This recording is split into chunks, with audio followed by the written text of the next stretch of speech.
नमस्कार श्रोते हो. आज आपण जाणून घेणार आहोत गुढीपाडव्याची खरी कथा, जी मर्यादा पुरुषोत्तम प्रभू श्री रामाच्या अद्भुत विजयाची अंगावर काटा आणणारी प्राचीन आणि पौराणिक कथा आहे. हिंदू पुराणानुसार ही कथा मात्र श्रद्धेने ऐकली तर घरात सुख समृद्धी आणि धनधान्याची बरकत्ता येते. आपल्या दुःखी आणि कष्टी आयुष्यामध्ये सुखाची बरसात होते असे मानले जाते. त्यामुळे ही कथा अर्धवट सोडण्याची चूक करू नका. हा व्हिडिओ मी खूप मेहनत करून तुमच्यासाठी बनवला आहे, जेणेकरून आजच्या या नवीन पिढीला आपल्या प्राचीन पुराणाबद्दल माहिती देऊ शकेल. म्हणून व्हिडिओ सुरू करण्यापूर्वी जर तुम्हाला माझा प्रामाणिक प्रयत्न आवडला असेल, जर तुम्हाला आपल्या संस्कृतीवर प्रेम असेल आणि श्रीराम यांच्यावर श्रद्धा असेल, तर व्हिडिओला एक लाईक नक्की करा आणि चॅनलला सबस्क्राईब करून या ज्ञानयात्रेचा भाग व्हा. चला तर मग सुरुवात करूया या अद्भुत कथेला.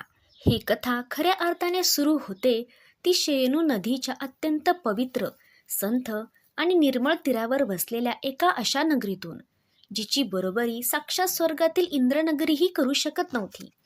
ती नगरी म्हणजे अयोध्या. अयोध्येचे वर्णन शब्दात करणे केवळ अशक्य आहे. जिथे घराघरांवर सोन्याची कळसे होती, रस्त्यावर सुगंधित फुलांचा सडा असायचा आणि जिथल्या हवेत केवळ आणि केवळ सुखशांती आणि समाधानाचा सुगंध दरवळत असायचा.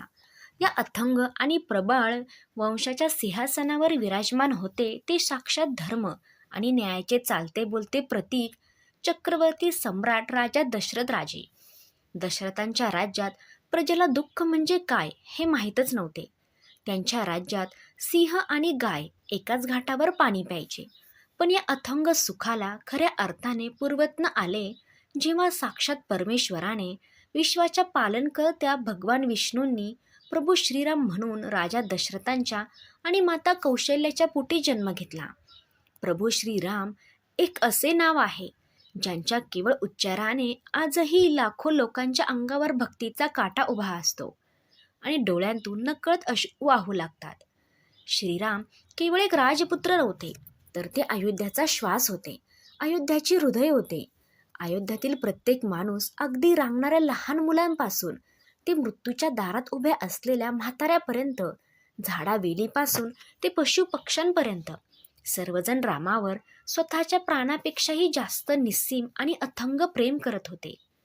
रामाचे ते साजिरे रूप, त्यांचे ते कमळासारखे डोळे आणि त्यांच्या चेहऱ्यावरील ती साक्षात सूर्यासारखी तेजस्वी पण चंद्रासारखी शीतल शांतता पाहून भल्या भल्या ऋषी मुनींनीही समाधी भंगली जायची. काळ अत्यंत वेगाने पुढे सरकत होता. प्रभू श्रीराम आता तारुण्यात पदार्पण करत होते. त्यांनी विश्वामित्रासारख्या महान गुरूंकडून सर्व विद्या ग्रहण केल्या होत्या. माता सीतेसारखी साक्षात महालक्ष्मी त्यांना पत्नी म्हणून लाभली होती. राजा दशरथांचे वय आता वाढत चालले होते.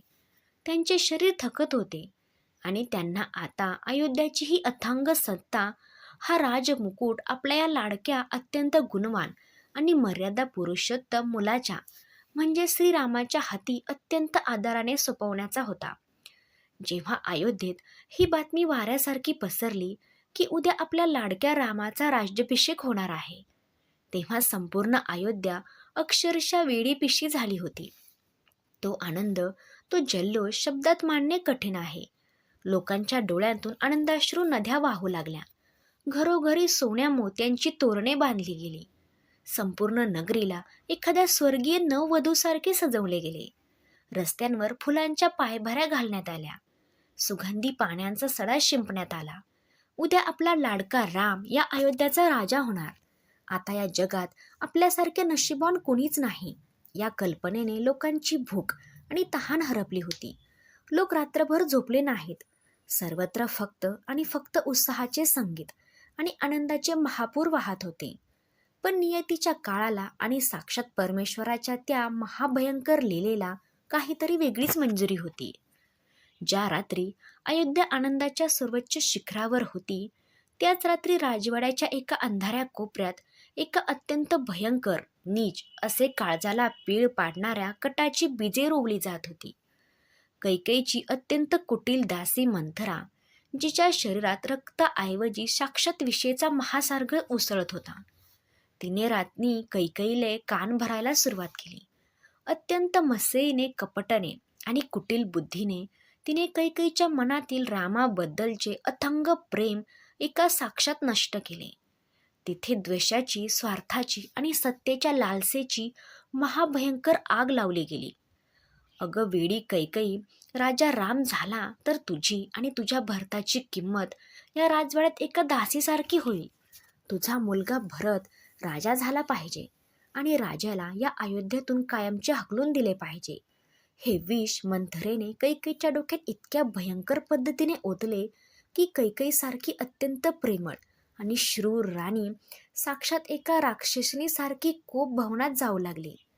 तिने आपले सर्व दागदागिने फेकून दिले, केस मोकळे सोडले आणि ती जमिनीवर झोपली.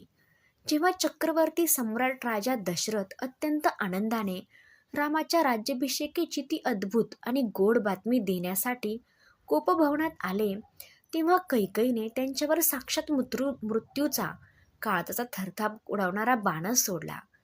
तिने राजा दशरथला त्यांच्या जुन्या 2 वचनांची, जे दशरथांनी तिला एका युद्धात तिचे प्राण वाचवल्याबद्दल दिले होते, त्याची आठवण करून दिली आणि असे 2 वर मागितले, ज्याने साक्षात अयोध्याच्या नशिबावर, अयोध्याच्या हृदयावर एक जळता धगधगा निखरता ठेवला. पहिला तर माझा मुलगा भरत या अयोध्याचा राजा घोषित करा आणि त्याला उद्याच्या उद्या राज्याभिषेक करा. आणि दुसरा, जगातील सर्वात महाभयंकर वर, तुमचा तो लाडका राम आजच्या या क्षणी अंगावर संन्याशी कपडे घेईल, झाडासालींचे कपडे धारण करून अनवाणी पायांनीच 7 वर्षांसाठी घनदाट जंगलात भयंकर वनवासाला जाईल. हे शब्द कानावर पडताच राजा दशरथाच्या काळजाचा ठोका चुकला. त्याच्या पायाखालील जमीन महाभयंकर भूकंपासारखी सरकली. आकाशातून साक्षात शेकडो विजांचा अंगावर कोसाव्यात तशी त्याची अवस्था झाली. ते तिथेच जमिनीवर कोसळले. नाही नाही कैकेयी, असा भयंकर अन्याय करू नकोस. माझे प्राण घे, पण माझ्या काळजाच्या तुकड्याला, माझ्या रामाला माझ्यापासून हिरावून घेऊ नकोस.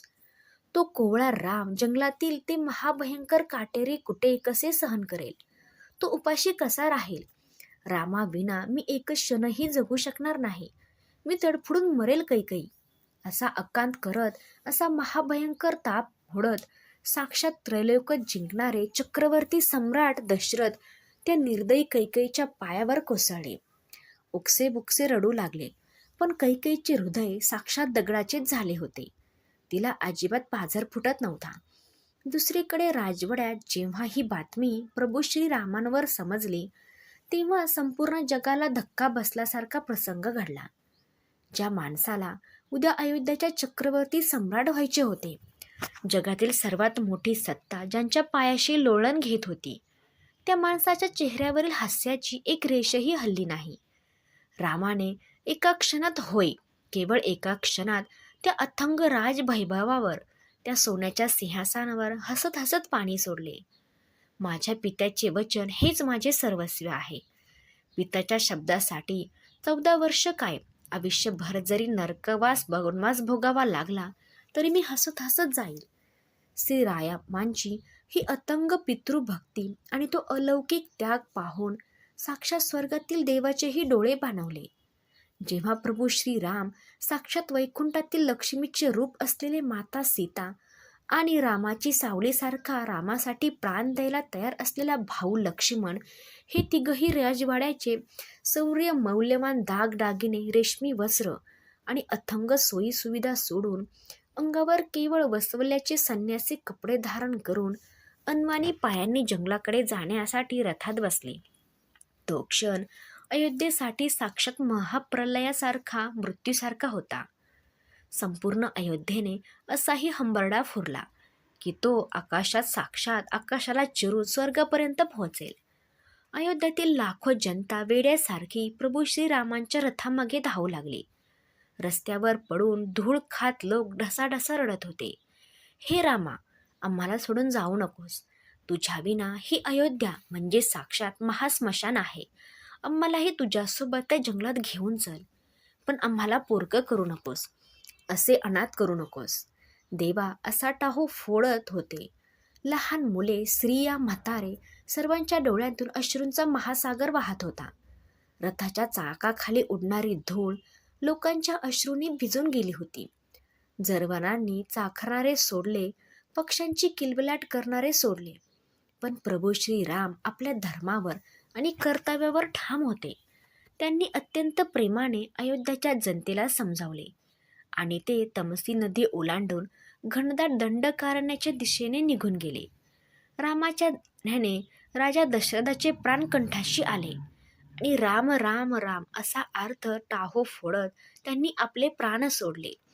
एका पित्याने पुत्राच्या विरहात स्वतःच्या प्राणाची आहुती दिली. प्रभू रामचंद्र विना अयोध्येची अवस्था एका प्राण नसलेल्या सडणाऱ्या देहासारखी झाली होती. लोकांनी चांगले गोडधोड गाणे सोडले, उत्सव साजरे करणे कायमचे बंद केले. 14 वर्ष अयोध्येत जणू सुतकाची, दुःखाची आणि विरहाची महाभयंकर काळी छाया पडली. भाऊ भरत याने तर राजा होण्यास स्पष्ट नकार दिला. त्याने रामाच्या त्या लाकडी पादुका डोक्यावर ठेवून अयोध्येत आपल्या सिंहासनावर ठेवल्या आणि तो स्वतः नदीग्रामाला एका संन्यासी म्हणून खड्डा खाणून त्यात झोपू लागला. अयोध्येचा राजा जंगलात असताना मी राजवाड्यात कसा राहू, हा भरतचा महाभयंकर त्याग होता. दुसरीकडे प्रभू श्रीराम, माता सीता आणि लक्ष्मण घनदाट जंगलात भयंकर डोंगरांमध्ये अत्यंत कठोर आणि खडतर जीवन जगत होते. ज्या रामाचा मऊ पायांना मखमली गालिचांशिवाय कधी जमिनीचा स्पर्श झाला नव्हता, त्याचे पाय आता जंगलातील कठीण दगडांनी आणि महाभयंकर काट्याकुट्याने रक्तबंबाळ होत होते. अंगाची लाही लाही करणारे ऊन, अंगावर कोसळणारा मुसळधार पाऊस आणि हाडे गोठवणारी कडाक्याची थंडी याची त्यांना कधीही पर्वा केली नाही. उधाळ्या आकाशाखाली झोपणे, जमिनीवर पानांचा बिछाना करणे, कंदमुळे खाऊन स्वतःची भूक भागवणे आणि जंगलातील भयंकर क्रूर राक्षसांचा सामना करणे, हाच आता त्यांचा दिनक्रम बनला होता. निसर्गातील पशु, पक्षी, वानर आणि आदिवासी हेच त्यांचे सोबती बनले होते आणि याच खडतर वनवासातून सुरू झाला रामायणातील आणि संपूर्ण मानवी इतिहासातील सर्वात मोठं अद्भुत आणि अंगावर शहारे करणारा महाभयंकर अध्याय. तो अध्याय म्हणजे सत्याचा आणि असत्याशी आणि प्रकाशाचा अंधकाराशी झालेला महासंग्राम. पंचवटीत अत्यंत शांततेत आयुष्य जगत असताना जेव्हा सुवर्ण मृगाच्या मागे श्रीराम आणि लक्ष्मण गेले, तेव्हा साक्षात अधर्माचे रूप असलेल्या त्रिलोक्याचे रडणाऱ्या, अत्यंत बलाढ्य आणि 10 तोंड असणाऱ्या लंकापती रावणाने कपटाने एका गरीब साधूचा वेश घेऊन माता सीताचे अपहरण केले. जेव्हा प्रभू श्रीराम आणि लक्ष्मण कुटीत परत आले, त्यांना तिथे आपली प्राणप्रिय सीतामाई दिसली नाही. तेव्हा साक्षात परमेश्वरांनाही बांधा फुटला. रामाचा तो विलाप, तो आकांत पाहून साक्षात जंगलातील दगडही रडले होते. रामाने जंगलातील झाडांना, वेलींना, पशुपक्ष्यांना वेड्यासारखे विचारले, हे वेलींनो, हे वृक्षांनो, तुम्ही माझ्या सीतेला पाहिलेत का? माझी जानकी कुठे गेली? कुणी पळवली माझी सीता? पण राम खचून जाणारा सामान्य मानव नव्हता. तो साक्षात महाविष्णूंचा अवतार होता. रामाने आपले अश्रू पुसले आणि आपल्या पत्नीला, एका स्त्रीच्या हरवलेल्या सन्मानांना परत आणण्यासाठी असा काही महाभयंकर एकगाल पुकारला, ज्याने साक्षात पृथ्वी हादरली. रामाला जंगलात पर्वतावर साक्षात मारुतीराया हनुमान म्हणून भेटले. साक्षात निस्सीम भक्ताने आणि अफड भक्तीने चालत बोलत रूप. सुग्रीवाची महाप्रचंड वानरसेना सोबत आली, ज्यांच्याकडे कोणतेही आधुनिक शस्त्र नव्हते, कोणतीही युद्धसामग्री नव्हती. अशा सामान्य वानरांना आणि भालूंना सोबत घेऊन प्रभू श्रीरामांनी दक्षिण समुद्राकडे कूच केली. जेव्हा अथांग, महाभयंकर आणि रौद्र उकार असणारा महासागर रस्ता देत नव्हता, तो गर्जना करून रामाला आव्हान देत होता, तेव्हा रामाच्या एका बाणाच्या इशाऱ्याने साक्षात त्या महासागरानेही थरथरकाप मान खाली घातली. आणि मग घडला तो जगातील सर्वात मोठा अलौकिक चमत्कार. वानर सेनेने सामान्य दगडावर राम असे नाव लिहिले आणि ते जड दगड साक्षात पाण्यावर फुलांसारखे तरंगू लागले. प्रभू श्रीरामांच्या नावात एवढी प्रचंड ताकद होती की जड दगडही पाण्यावर बुडणार नाहीत. एक महाभयंकर समुद्रावर वानरांनी अथांग रामसेतू बांधून काढला आणि साक्षात यमाचे घर असलेले जिथे जाण्याचे धाडस देवही करत नव्हते त्या लंकेत प्रवेश केला. लंकापती रावण, ज्यांच्या केवळ नावाने साक्षात देवही थरथर कापायचे, जो प्रचंड श्रीमंत, गर्विष्ठ आणि सत्तेचा प्रचंड माज असलेला क्रूर राक्षस होता, ज्याची लंका सोन्याची होती. पण त्या सोन्याच्या लंकेला रामाचं वानर सेनेने साक्षात आगीत भस्म करून पाडले. राम आणि रावण यांच्यात असे महाभयंकर आणि प्रलयकारी युद्ध झाले की साक्षात सूर्यही काही काळ अंधारून गेला. रक्ताचे सडे पडले, महाभयंकर आणि संसारशास्त्रांचा पाऊस पडला. कुंभकर्ण, इंद्रजित यांसारखे महाभयंकर राक्षस मारले गेले आणि अखेर तो अंगावर शहारे आणणारा आणि त्रिलोकाला मुक्ती करून देणारा क्षण आला. प्रभू श्रीरामांच्या हातातून सुटलेला तो साक्षात ब्रह्मास्त्रासारखा प्रलयकारी बाण रावणाच्या नाभीत घुसला आणि त्रैलोक्याचा थरपार उडवणारा तो महाबलाढ्य अहंकारी रावण रक्ताच्या थारोळ्यात जमिनीवर कोसळला. तो साक्षात सत्याचा असत्यावर आणि धर्माचा अधर्मावर मिळवलेला जगातील सर्वात मोठा, पवित्र आणि अद्भुत असा विजय होता. माता सीतेची सुटका झाली. तिने अग्नी दिव्य पार केले आणि आकाशातून देवांनी फुलाचा महाप्रचंड वर्षाव केला आणि अखेर तो सोन्याचा, अमृताचा आणि अयोध्याच्या पुनर्जन्माचा महामंगल दिवस आला. 14 वर्षांचा तो प्रदीर्घ काळाचा पीळ पाडणारा खडतर आणि भयंकर वनवास आज संपला होता. तिकडे अयोध्येत 14 वर्ष पूर्ण झाली होती. नंदीग्राम मध्ये भरतने एक महाभयंकर चिता रचून ठेवली होती. जर 14 वर्ष पूर्ण झाल्यावर माझा राम एक क्षणाचाही विलंब लावून आला तर याच धगधगत्या आगीत मी स्वतःला जाळून राख करून घेईल, हा भरताचा महाभयंकर निश्चय होता. अयोध्यातील लोकांचे डोळे रस्त्याकडे लावून राहिले. सर्वांचे श्वास अडकले होते. आमचा राम येईल ना, आमचा राम आम्हाला विसरला तर नसेल ना, तो आम्हाला अनाथ तर सोडणार नाही ना.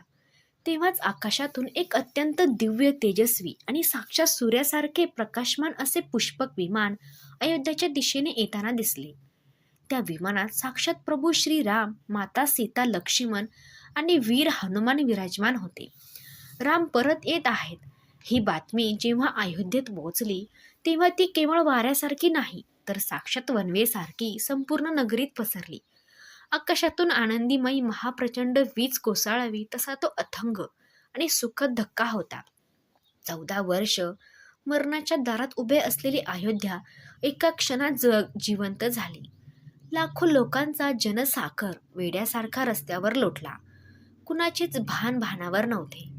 आमचा राम आला, आमचा राजा या गरिबांचा कैवारी आला, अयोध्याचा प्राण परत आला, असा आनंदाचा आणि विजयाचा टाहो फोडत लोक रस्त्यावर नाचू लागले. लहान मुले, स्त्रिया, म्हातारे आणि तरुण पुरुषांच्या प्रत्येकांच्या डोळ्यांतून आनंद अश्रूचा महासागर वाहत होता. जणू काही संपूर्ण निसर्गही आज आनंदाने बेहोश झाला होता.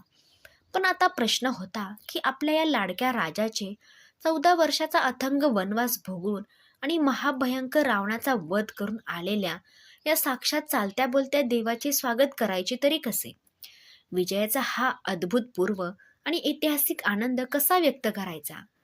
तेव्हा अयोध्येतील प्रत्येक घरात एक अत्यंत शाश्वत, अमर आणि साक्षात काळजावर कोरून ठेवणारा मार्ग निवडला.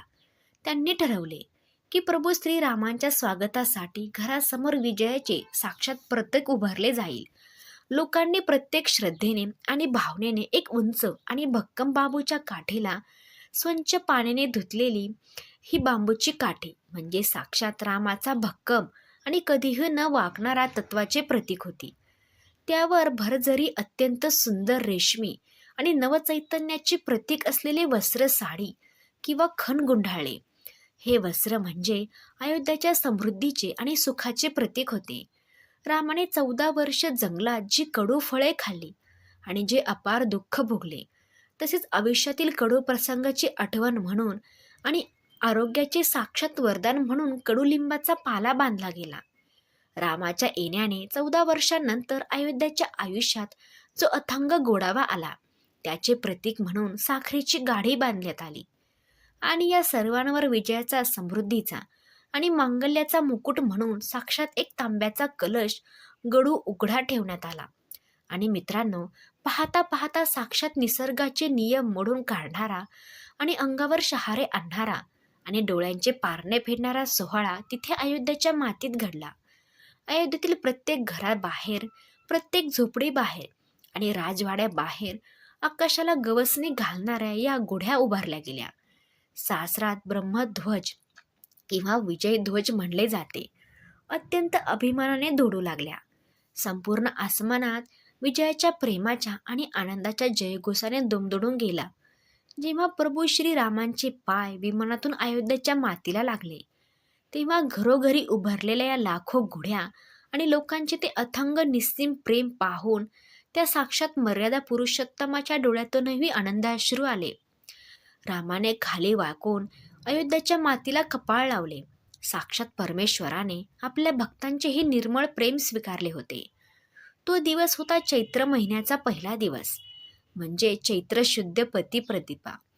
तेव्हापासून आज तया ही गुढी म्हणजे केवळ एक बांबूची काठी आणि कपडा राहिलेला नाही, तर ती साक्षात प्रभू श्रीरामांच्या महाविजयाची, त्यांच्या अथंग संघर्षाची आणि रावणासारख्या महाभयंकरी नाशाची आणि अयोध्याच्या निर्मळ भक्तीची जिवंत साक्ष आहे. हा सण आपल्याला शिकवतो की सत्य कितीही काळं वनवासात असलं तरी अंतिम विजय नेहमी सत्याचा होतो. कडुलिंब आणि साखरेची गाठी आपल्याला शिकवते की आयुष्यात सुख आणि दुःख दोन्ही समान मानायला असतात.